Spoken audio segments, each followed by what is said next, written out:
বাগেরহাটে সাংবাদিককে হুমকির প্রতিবাদে মানববন্ধন।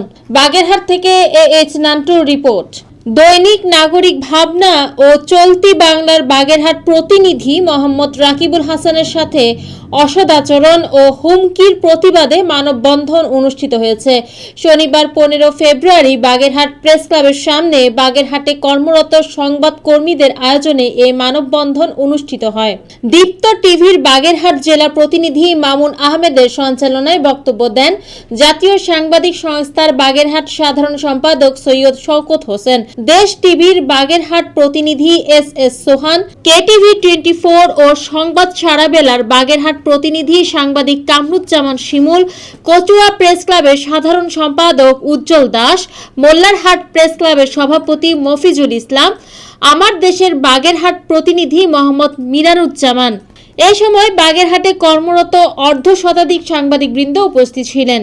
বক্তারা বলেন, মোরেলগঞ্জ উপজেলার বিষখালী কমিউনিটি ক্লিনিক ভাঙচুর ও প্রতিষ্ঠানের কর্মকর্তাকে অবরুদ্ধ করে রাখা সংবাদ সংগ্রহ করতে যেয়ে সাংবাদিক রাকিবুল হাসান এ বিষয়ে অভিযুক্ত দীপা বালা দাসকে বক্তব্য নেওয়ার জন্য ফোন দিলে সে অসদাচরণ, কটূক্তি ও হুমকি প্রদান করে। পরবর্তীতে দীপা বালা দাসের স্বামী বাদল দাসও ফোন দিয়ে অকথ্য ভাষায় গালিগালাজ ও হুমকি প্রদান করে। দ্রুত সময়ের মধ্যে দীপা দাস ও তার স্বামীর গ্রেফতারপূর্বক আইনগত ব্যবস্থা গ্রহণের দাবি জানান বক্তারা।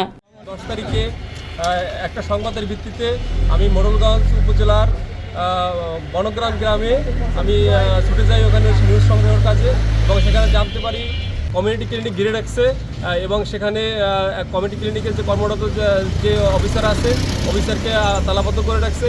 এই ঘটনার ভিত্তিতে আমি সেখানে উপস্থিত হই এবং উপস্থিত হওয়ার পরে ঘটনার সত্যতা যাচাই করি এবং তাদের বক্তব্য আমি নেই। বক্তব্য নেওয়ার পরে ফিরে আসার পরে এর সত্যতা যাচাই করার জন্য যে ভিকটিম, তার কাছে আমি ফোন দিই। ফোন দেওয়ার পরে সে আমাকে বিভিন্ন অকথ্য ভাষায় গালাগালি করে এবং আমাকে ভয়ভীতি প্রদান করে এবং আমাকে জীবননাশের হুমকি দেয় এবং নিউজ না করতে পারি সেজন্য আমাকে বিভিন্নভাবে বিভিন্ন নাম্বার থেকে আমাকে ফোন দিয়ে হুমকি প্রদান করে। হ্যাঁ, অভিযুক্ত নারীর নাম পরে আমি জানতে পারি যে দীপা বালা দাস, এবং পরবর্তীতে সে বিভিন্ন নাম্বার থেকে, তার স্বামী সহ বিভিন্ন নাম্বার থেকে আমাকে ফোন দিয়ে হুমকি ধামকি দেয়। এর প্রেক্ষিতে আমি ভয়ভীতি পেয়ে আমি মোহনগঞ্জ থানায় একটা জিডি করি। এই অবস্থায় আছে। এই কচুয়া বাগেরহাট সহ আমরা যারা কর্মরত সাংবাদিক রয়েছি, তারা যাতে নির্বিঘ্নে স্বাধীনভাবে আমাদের মত প্রকাশ করতে পারি এবং আমাদের সাংবাদিকরা যাতে তাদের দায়িত্ব পালন করতে পারে, এই আহ্বান রাখছি। এবং ভবিষ্যতে যাতে এ ধরনের ঘটনার পুনরাবৃত্তি না হয়, এর জোর আমি দাবি জানাচ্ছি। আমরা এমন ঘটনা আর চাই না। আইন প্রয়োগকারী প্রশাসন সহ সামাজিক রাজনৈতিক ব্যক্তিদের কাছে আমাদের আহ্বান থাকবে, অবশ্যই অচিরেই তাকে গ্রেপ্তার করে দৃষ্টান্তমূলক শাস্তি দেওয়া হোক। ধন্যবাদ সবাইকে। ধন্যবাদ। আমি এই মুহূর্তে প্রশাসনের দৃষ্টি আকর্ষণ করছি, নির্যাতিত এবং হুমকির সেই মহিলাকে খুঁজে প্রশাসন বের করবে। থানায় যেহেতু জিডি করা হয়েছে, আগামী 72 ঘন্টার মধ্যে আমরা একটা আলটিমেটাম দিলাম যে সেই থানার জিডির পরিপ্রেক্ষিতে এই হুমকির বিষয়ে অফিসার ইনচার্জ এই বিষয়টি ফয়সলা করবেন। আমরা যার বিরুদ্ধে মানববন্ধন হাজির হয়েছি, জনৈক দীপা রানীর বিরুদ্ধে। এই দীপা রানী একজন মামলাবাজ। তার বিরুদ্ধে আমরা খোঁজ নিয়ে দেখেছি সে অনেকের বিরুদ্ধে মামলা করেছে, সে মাদকের সাথেও জড়িত আছে। তো প্রশাসনের কাছে আমি একটাই দাবি জানাবো যে অনতিবিলম্বে দীপা রানীকে গ্রেপ্তার করে দৃষ্টান্তমূলক শাস্তি দিবেন এবং ভবিষ্যতে যেন কোনো সাংবাদিক নির্যাতিত না হয় তাদের সেই সুরক্ষা প্রদান করবেন। ধন্যবাদ।